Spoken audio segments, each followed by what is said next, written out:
കോട്ടായി പരുത്തിപ്പുള്ളി കളത്തിൽ വീട്ടിൽ ജനാർദ്ദനന്റെയും ഉഷാകുമാരിയുടെയും മകനാണ് വീരമൃത്യു വരിച്ച ശ്രീജിത്ത്.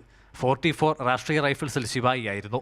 ഓണത്തിന് നാട്ടിലെത്തി മടങ്ങിയ ശ്രീജിത്തിന് 6 മാസം മുൻപാണ് കാശ്മീരിലേക്ക് സ്ഥലമാറ്റം ലഭിച്ചത്. 8 വർഷത്തെ സൈനിക സേവനത്തിനൊടുവിലാണ് ജീവൻ ബലിയർപ്പിക്കപ്പെട്ട സംഭവം.